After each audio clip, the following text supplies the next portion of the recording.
Bom dia, professora. Nós vamos falar aqui sobre a parte 4 do livro, Reflexões da Prática. Eu vou começar falando sobre o capítulo 12, que é Fundações. Como o próprio nome já diz, é a base e os elementos principais de boas relações dentro da organização. No capítulo 12, ele começa falando sobre a visão, sobre a vivência de Viviane Cox, onde no começo da carreira dela, ela não acreditava muito em grupos e relações de trabalho que fossem efetivas. Mas com as experiências vividas e vivenciadas, ela acabou mudando de ideia. Hoje ela acredita que o simples fato de unir pessoas numa roda de grupo para que elas possam conversar já, já é possível surgir uma enorme gama de novas possibilidades dentro dessa conversa, sabe? E daí nessa esse capítulo também aborda duas aberturas de reflexões. A participativa, que em conceitos gerais, assim, ela é expor abertamente seus pontos de vista, mesmo que eles sejam incompletos ou, sabe, assim, que falte um aspecto dele. E a abertura reflexiva, que é relacionada a nossas experiências vividas na organização ou no mercado de trabalho, que forma uma forte mistura de pressuposições e sentimentos, e, consequentemente, nos leva a, a testar nossos pontos de vista que foi vivenciado. No capítulo também aborda sobre a importância do domínio pessoal, né? Uma outra, uma outra disciplina abordada no livro, realmente muito importante, e, e também fala sobre como isso deve partir primeiramente da gente. Por exemplo, uma pessoa que quer carregar o fardo de ser líder, de ter uma posição de liderança, ela precisa primeiramente ter o domínio pessoal, pois ele é extremamente importante nessa área.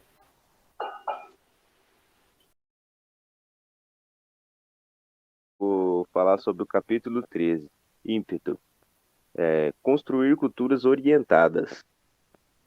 A cultura orientada, ela se adapta à mudança, algo atualmente que é inevitável e constante. Existe um certo tipo de dificuldade, leva anos para conseguir, e não é tão fácil, né? Para isso precisamos construir culturas para aprendizagem que nos obriga a nos dividir pessoalmente, fazendo com que saímos da nossa zona de conforto. Construindo organizações adaptativas. Construir, é, construir organizações adaptativas é um sistema com respostas mais rápidas e uma polícia adaptativa. Uma mudança da cultura no trabalho em relação com a polícia, com a sociedade, construindo um ambiente mais agradável, conquistando uma confiança com a sociedade, quando o melhor resultado em combate com o crime.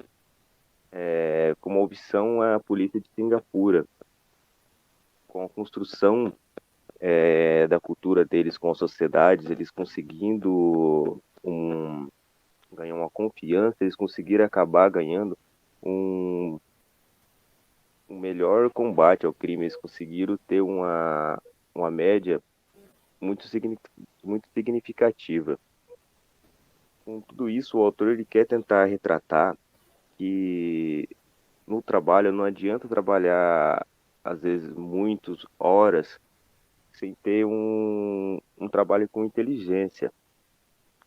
Às vezes, um trabalho organizado em grupo acaba conseguindo o melhor resultado e acaba ganhando dentro de uma organização um, um melhor resultado em produtividade, porque acaba conseguindo um ambiente mais agradável.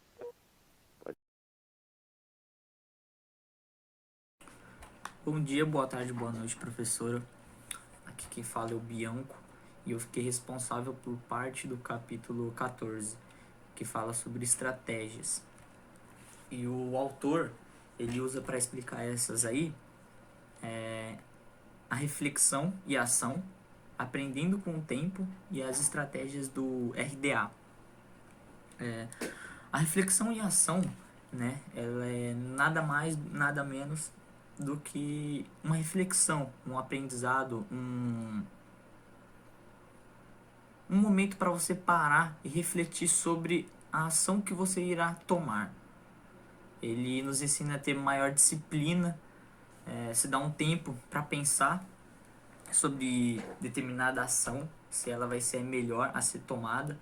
E uma frase que o autor ele fala, que ele cita no livro, é a seguinte frase: a reflexão tem má reputação no mundo dos negócios porque não temos a disciplina de ligar a reflexão à ação, onde nós não temos a disciplina, a sabedoria, a responsabilidade, a maturidade de ligarmos a reflexão à ação que iremos tomar. A gente não para e não pensa se aquela vai ser a que trará melhores benefícios no futuro e no presente. E a outra, né, o outro tópico é o aprendendo com o tempo, que é nada mais, nada menos do que aquela famosa frase de tempo ao tempo, para daí sim você conseguir achar o melhor caminho para solucionar os problemas. E a última estratégia que foi criada pelos norte-americanos em tempos de guerra foi o RDA, que consiste em 3 perguntas principais, que é o que aconteceu, o que esperávamos e o que podemos aprender com as diferenças dessas 2 perguntas. O que aconteceu e o que esperávamos. E ela é utilizada em relatórios, para gerar relatórios de coisas que aconteceram no passado, né? Porque é para analisar coisas que aconteceram no passado. E elas foram integradas na cultura, principalmente dos norte-americanos, e foi guiada por 4 estratégias principais, que são liderança por ordem, analisar os eventos, exposição dos RDAs e quadro de facilitadores treinados. No caso, eles são treinados para guiar a direção e as aplicações corretas desses RDAs, dessas análises, né? 3 perguntas. Pessoas qualificadas para analisarem de modo correto, né? E assertivo na hora de analisar alguma situação que ocorreu no passado, né? Liderança por ordem, exemplo, né? Que ajuda a desenvolver a prática de líderes refletirem suas próprias atitudes, os seus defeitos, suas ambições, refletir em todas as suas ações, né? Analisar os eventos como uma oportunidade de aprendizado, analisando os acontecimentos do passado para melhorar os resultados no presente e no futuro, né? Analisa o que ocorreu, né? Com base nas 3 perguntas, analisa corretamente o que ocorreu no passado para daí ter uma ação com maior resultado no presente e no futuro. E a exposição do RDA para as pessoas, né, do nível operacional, para todo mundo da empresa entender como que se faz, como que se dá, o que ocorre nesse processo, né, do RDA e quais as suas vantagens dentro da empresa, o que pode ser absorvido, porque isso daí pode ser, na verdade, né, pode ser usado em muitas outras utilidades, né. Essa análise do RDA, né, é uma coisa assim fenomenal. Mas é isso, professor. Até mais. Oi, meu nome é Amanda e eu fiquei responsável pela segunda parte do capítulo 14. Bom, ele começa com os impossíveis. Nesse trecho do livro, o autor ressalta o ponto de mais importância que os líderes mais talentosos e de iniciativa devem dar atenção, que são os problemas que ninguém acha e acredita que vá ser resolvido.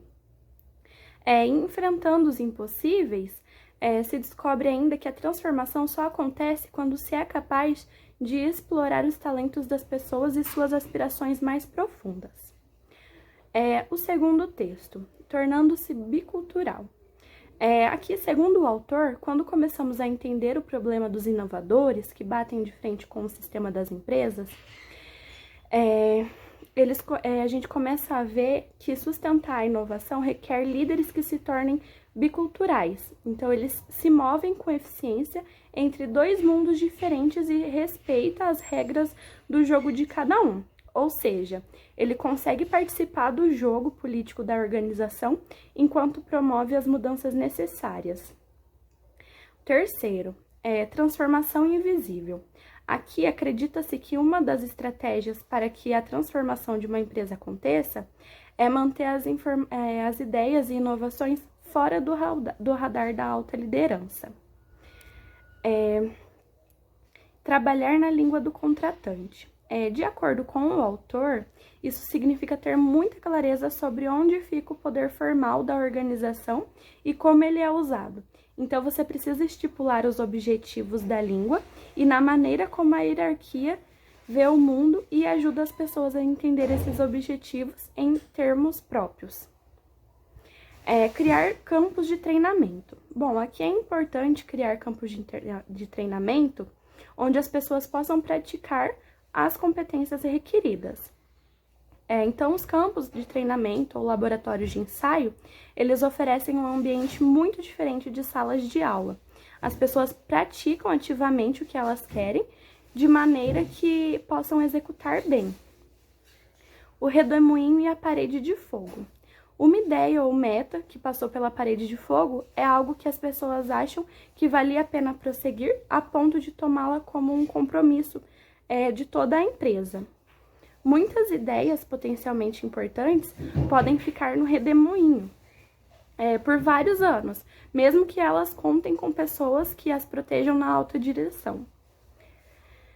Conecte-se com o núcleo de negócio. Aqui, para promover uma boa conexão com um propósito mais profundo para a existência da empresa, as ideias precisam ser novas e radicais. Então, é preciso que criem as raízes dentro de uma organização e que exista um solo fértil. E o primeiro passo para conseguir isso é descobrir quem somos. Então, assim, é preciso que as pessoas mergulhem fundo dentro da organização para descobrir o que ela representa. Porque quando elas mergulham o suficiente no que a empresa representa, elas acabam tentando empurrar as ideias pela garganta da organização. Então, como uma comunidade, a organização existe porque surgiram pessoas suficientes que se preocupam em buscar algo juntas. É isso. Oi, eu sou a Tamires, eu faço parte do grupo com o tema 4 e peguei o capítulo 14 que fala sobre as estratégias. Na verdade, dividimos o capítulo 14. E na parte que eu fiquei, comenta sobre o processo de criatividade de uma organização, como seria a trajetória de visão para a realidade, de descobrir como novas ideias estimulantes dão forma e ação aos resultados de uma organização. Para um bom resultado, os organizadores devem estar abertamente conectados às comunidades, buscando sempre saber o que esperam da organização. No texto também diz que quem mais nos ensinou sobre infraestrutura que aprendem foi o Exército Americano, um parceiro estratégico de longa data da Rede Sol. Para o Exército, a infraestrutura que aprende envolve treinamento e educação formal, prática, pesquisa e doutrina. Também diz que as empresas fazem um trabalho muito ruim no entendimento sistêmico dos problemas, pois muitas das organizações investem pouco em estudar o que deu certo e o que deu errado nas estratégias do passado. No entanto, sem as outras 3 teorias da infraestrutura, prática, pesquisa e doutrina, o treinamento provavelmente não será muito bem focado, nem se transformará eficaz em práticas de trabalho. E isso não deve mudar até que existe uma filosofia de administração que reconheça o papel crucial das infraestruturas que aprendem. A maioria dos administradores se concentra rigorosamente nos resultados do curto prazo, sem construir habilidades para os resultados futuros, o onde acaba sendo prejudicial. Oi, meu nome é Felipe. Eu fiquei responsável por parte do capítulo 16, Cidadãos Sistêmicos, do livro A Quinta Disciplina. Basicamente, O capítulo 16 diz que as pessoas e as empresas têm impactos individuais tão pequenos sobre o grande sistema social e ambiental em que a gente vive, que acaba não se dando conta de todos de quando esses pequenos impactos se juntam. Eles não conseguem enxergar o tamanho da soma dos pequenos impactos. A maioria não se dá conta de que a decisão de consumo que toma na sua casa acaba por trazer consequências para outras pessoas do outro lado do planeta. Como várias coisas que a gente vive hoje, a gente pode estar notando isso. Na verdade, ninguém quer que suas decisões resultem num sistema insustentável. Mas isso acontece porque nós tomamos decisões a partir de uma perspectiva criticamente fragmentada. A gente não consegue ver a perspectiva como um todo. O caminho para contornar esse paradoxo é uma educação que promova a consciência do impacto sistêmico de cada uma de nossas ações. Capítulo 16. Rede de suprimentos. O sistema vendo a si mesmo. Cidadania sistêmica, alimento sustentável e cadeia de suprimentos. A construção de redes exigirá o envolvimento de organizações relevantes em toda a cadeia de suprimentos. Para ver o sistema mais amplo, o sistema alimentar global de hoje produz alimentos baratos para os ricos e alimentos caros para os pobres. Uma situação cada vez mais que negociadores estão começando a ver. No entanto, o número de indivíduos e instituições que realmente vêm no sistema alimentar global é muito pequeno e mal integrado para fazer a grande diferença. Quando o Laboratório de Alimentos Sustentáveis foi inaugurado, ficou claro que os participantes tinham uma grande compreensão das independências do sistema atual e uma imagem amarga de que para onde estavam indo. O Laboratório de Alimentos Sustentáveis busca fornecer a parte que faltava por meio de sentir, olhar e fazer colaborativo. Uma maneira única de reunir diferentes disciplinas de aprendizagem para resolver problemas complexos envolvendo diferentes partes interessadas e sustentável. A visão externa começou com mapas de sistema e outras ferramentas conceituais, mas também incluiu viagens de estudo, onde testaram em primeira mão parte do sistema que muitos nunca haviam visto. O Laboratório de Alimentos Sustentáveis, que entendiam os pontos fortes do sistema e vivenciavam eles, variavam de focar em cadeias de suprimentos específicas para encontrar maneiras de comunicar essas realidades em todo o sistema de consumo, para construir uma ampla coalizão de empresas de alimentos que poderiam mudar as regras do jogo e afetar todos os produtos agrícolas. Se pudermos avançar em direção a um sistema educacional baseado em sistema e centrado, veremos como a cidadania sistema pode se desenvolver rapidamente.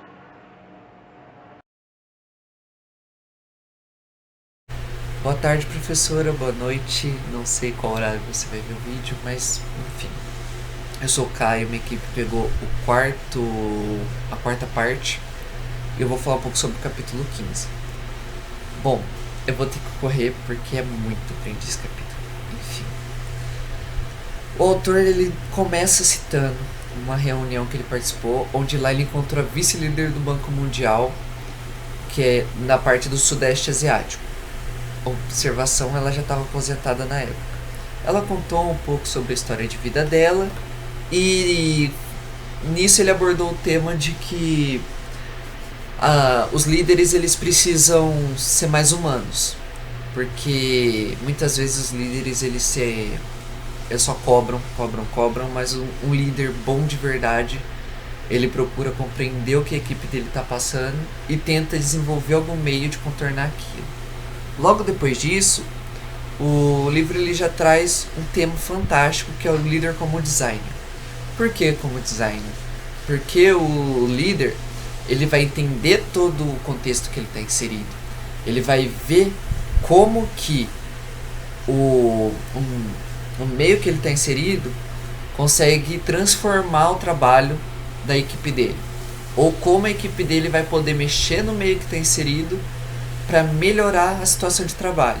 Nisso ele cita um exemplo muito bom que é do navio, onde toda a tripulação do navio passa o comando até chegar no timoeiro para virar bombordo.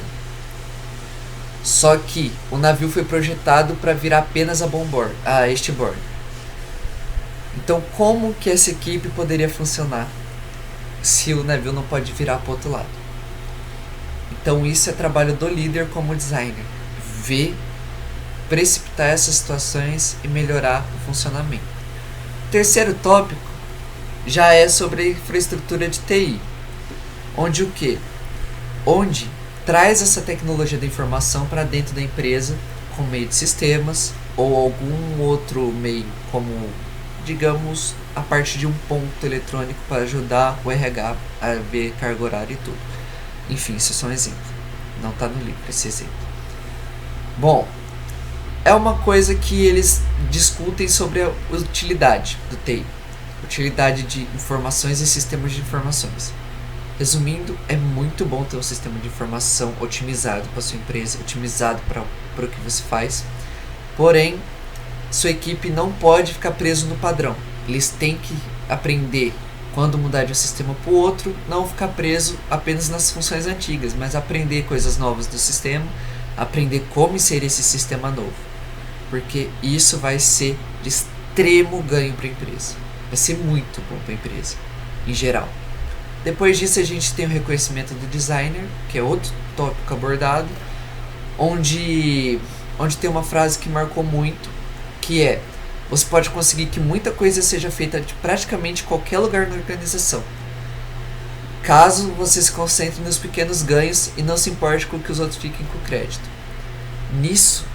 Nessa parte de não se importar com que os outros ganhem um pouco do crédito, no caso, ele vai discutir no último tópico do texto, onde ele fala sobre o ego, um pouquinho sobre o ego e sobre a ambição, que é o poder da ambição, que ele fala no último tema, que ele discute sobre o poder do ego, onde as pessoas hoje em dia estão centralizando muito, mas muito poder na mão de poucas pessoas.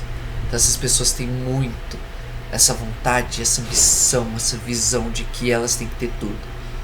Então ele critica a liderança nisso. Bom, voltando agora para a parte mais importante de todas de uma organização nesse capítulo sobre liderança, é o líder como professor. Esse líder como professor, ele busca trazer a liderança para ensinar a equipe, para desenvolver metodologias para a equipe aprender melhor, para ensinar essa equipe a ser capacitada. E como que o líder faz isso? Ele faz isso aprendendo. O líder também é um aluno. E nisso também eles apresentam o dilema de um professor, que é o quê? Você ensinar para o seu aluno, mas o seu aluno tem uma visão limitada. Você não desenvolver a visão do seu aluno.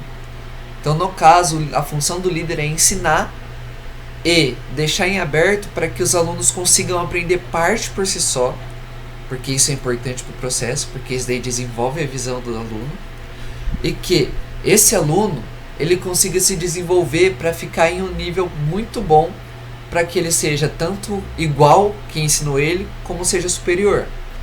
Então, é muito importante esse tema, esse tópico, e seria bom que todos os líderes lessem esse capítulo. Bom, isso foi um resumo, muito por cima, e deu 5 minutos. Então, vou parar por aqui. Muito obrigado pela atenção. É isso aí.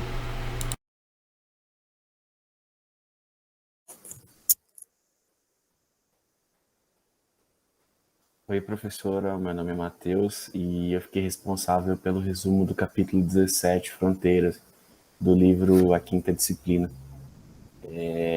Este capítulo, ele relata a reinvenção da administração, a mudança do modo administrativo predominante em metas, onde os executivos acreditavam que só eles deviam obter o conhecimento, para um sistema administrativo usando a natureza e os seres vivos como estímulo. A administração como um ser vivo, que é Após estudos, Thomas Johnson verificou 2 fatores da natureza que poderiam ser incrementados em um novo modo administrativo. O primeiro fator é que na natureza os seres vivos eles são interligados, como se eles agissem em conjunto. Cada parte desse sistema reage de uma forma natural ao seu processo e ao seu ciclo. Por exemplo, a natureza não precisa de um encarregado para dar ordem, para mandar o que ela deve fazer. O ciclo natural dela já é responsável por fazer isso. Como a natureza trata os seus dejetos? É o segundo fator que mostra através dos ciclos. Os dejetos excretados pela natureza servem como nutrientes alimentando outro ser vivo, gerando um ciclo harmônico na natureza. Trazendo esse sistema para a administração. As organizações possuem características que podem se espelhar na natureza e administrar usando esse sistema, onde cada parte é importante e reaproveitando dejetos conforme a natureza faz. Nós teríamos uma maior eficiência organizacional e causaríamos menos impactos ambientais se adaptarmos o nosso modo de administrar conforme os sistemas vivos. Os resultados seriam maiores benefícios para as organizações aderentes a esse sistema, né? Fronteiras. É o último tema da quarta parte do livro, e não existiria uma nomenclatura melhor para esse tema, porque o significado de fronteira é limite, e Peter, nessa ocasião, quer nos mostrar os limites da administração predominante, onde o sistema é através de metas sobre metas, onde apenas os executivos podem deter o conhecimento, sem alinhamento com os demais setores de uma organização e sem se preocupar com a quantidade de dejetos criados para uma nova administração com um ciclo harmônico sustentável. Diversidade na administração. Esse é o nome dado porque quer nos mostrar os limites daquele padrão antigo de líderes, onde apenas os homens poderosos podem ser os administradores da organização, homens que na maioria das vezes possuem mentes fechadas e limitados a um conhecimento já ultrapassado, para uma administração com mais diversidade, onde mulheres, jovens, administradores de pequenas empresas com mentes abertas, conectados com a nossa realidade atual, né? Que esse novo segmento possa aderir a uma nova cultura administrativa. Peter fala também de 3 aberturas necessárias para romper o paradigma dessa antiga administração. A abertura da cabeça, a abertura do coração e a abertura da vontade. A primeira abertura, que é a abertura da cabeça, envolve nos abrir para que possamos ver o que está acontecendo à nossa frente e que a gente não está vendo. Esta é uma limiar de cessação, de cessar o paradigma que tomamos como certo e que moldou nossas percepções do passado. A segunda abertura é a abertura do coração, quer dizer que temos que sair do conforto de culpar forças externas ou outras pessoas por coisas que não funcionam e ver que também somos partes de um problema. E tem a terceira abertura, que é a abertura da vontade, que fala que devemos deixar nosso ego de lado e nos conectar com o que realmente viemos para fazer no mundo, e que através de nós o futuro que está por vir. E para concluir, né, unificando essas três aberturas, ultrapassar esses paradigmas não significa que todas nossas perguntas sobre o sentido da vida serão respondidas do nada, mas vivemos no centro deste problema e que nos empurra para frente, que a gente deve se alinhar com relação ao nosso futuro. E assim nós concluímos o nosso resumo da quarta parte do livro, a quinta disciplina.